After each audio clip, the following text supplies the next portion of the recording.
What's up, guys? Matt here from Loon Outdoors, and today we're going to be talking about copying a fly. Now, maybe you've gone to a fly shop and purchased this fly, a friend's given it to you. Anyways, it's come into your life, and it's awesome. And you want to recreate more of them. So the first thing you want to do is just kind of dissect the fly, look at the materials. It's some ice dub, some polar reflector flash, whatever it might be. It's tied on a tube. Just kind of take the key attributes. Now, the second thing that I use a lot of times is just a little piece of paper, especially when I'm trying to recreate something. What I'll do is I'll set the fly down kind of on the piece of paper and say this is the junction tubing length, and then kind of push in there and say that's the ice dub and the flash, that's where the cone lives, and that's the rest of the fly. So what I'm left with is just this series of lines. A lot of times guys ask me to recreate a fly. I'll dissect it, and as I'm learning to tie that fly, because really all fly tying is repetition, so I'll make a little template, as you can see here.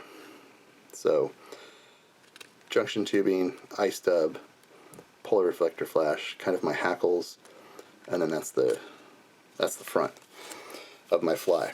So I have a piece of little tube in here. It's in the Regal. I'm going to be using the Ergo bobbin and some 50D from Vivus. It's a pretty basic piece of kit. So the first thing I notice on this fly is the guy used red thread. So for me, that's not really in my wheelhouse, but it is what it is.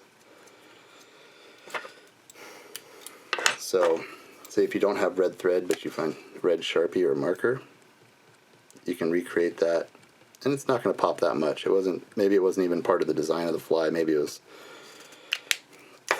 being tied kind of poorly. Whatever you think.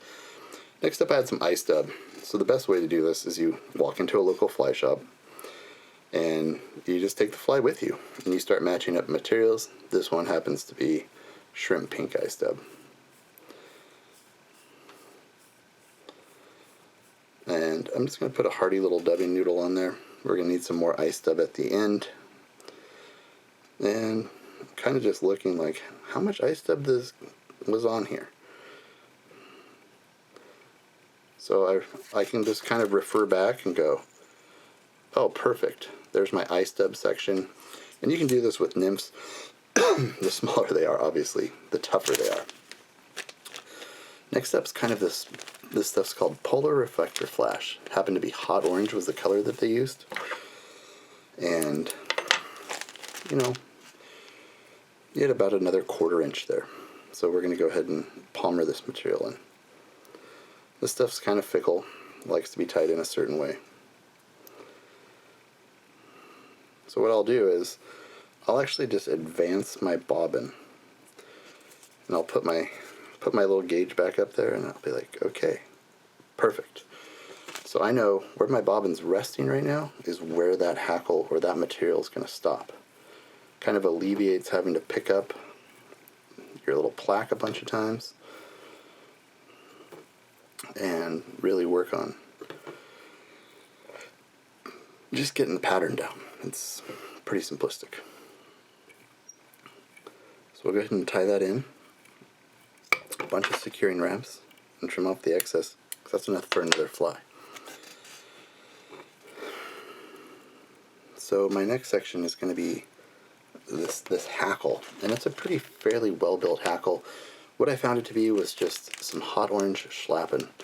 Schlappen's a great cheap material. It's pretty rigid, and it does a really good job of helping prop other materials up.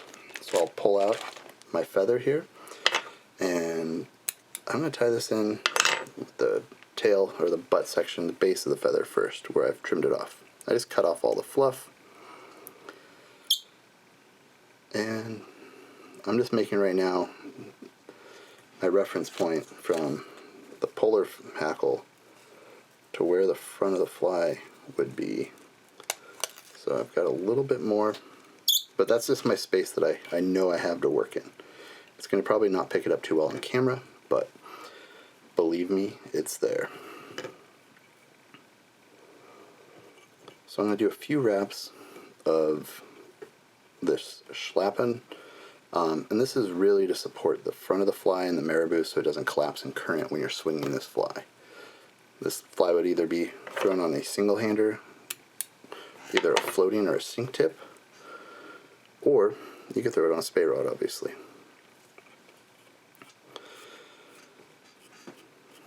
So right now I'm feeling pretty confident in what I have going here. And on this fly I noticed I had some legs. They're pretty cool. They are shrimpy, crabby leg and shrimp.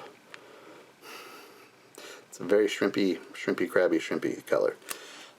When I counted them, I noticed that I had a total of 8 legs. So I'm going to go ahead and pull off 4, and I'm going to go ahead and half those. So I want 4 on each side. These kind of come as a double-ended unit. And I'm just going to kind of pop in there and be like, well, this is about the middle of these legs. And I don't break them completely apart yet, but I get them prepared to be. This one's going to have one side broken. So again, we'll come in here.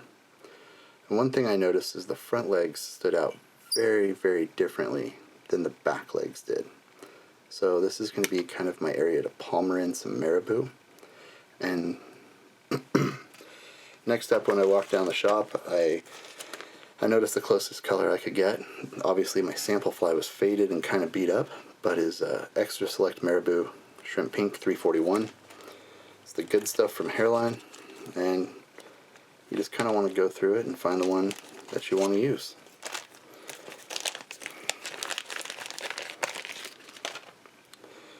So from there, I just pop the tip off. It's not a big stout feather in any capacity. It rips pretty easy and alleviates me having to, manipulate my scissors at all. So now that I have that tied in, I'm going to kind of just look at it and say, man, this looks, we'll do one full wrap. Be like, oh, it should be a little bit fuller. It gets a little bit tough making sure that you have the fullness, but you're not too full. So I think 2 wraps would get us back to where the fly started its life before being chewed up by a bunch of Alaskan steelhead.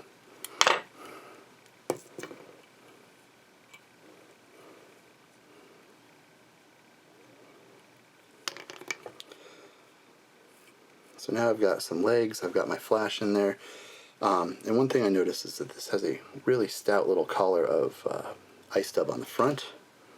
So I'm going to go ahead and take my legs and work them back so that they're going back into the fly.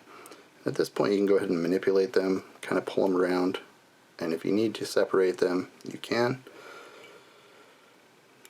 Not completely necessary. And once I get that lashed in there really well, I'm going to grab some ice stub. And again, this is that shrimp pink color. It's a really popular color. And all I'm doing here is I'm aligning it kind of like you would to put it in a dubbing loop, except for my dubbing loop, I'm just going to go ahead and pinch it around. It's a real easy little tech move there. And I'm just going to push this up right onto the front and create my thread dam. Sorry about the squeaks. I haven't adjusted my bobbin. And I'll go ahead and whip finish.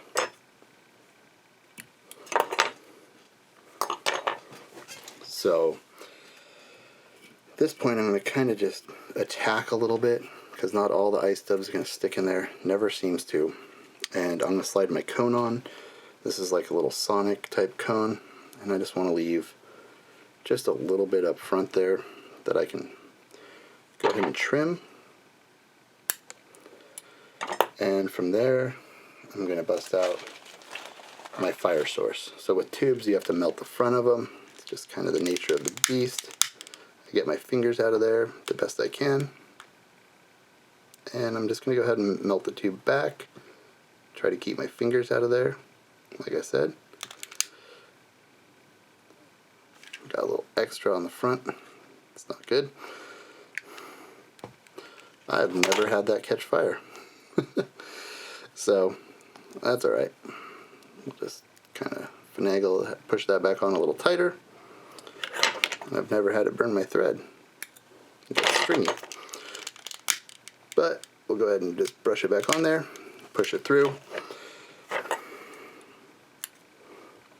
And I'll go ahead and trim the rest of the fly up.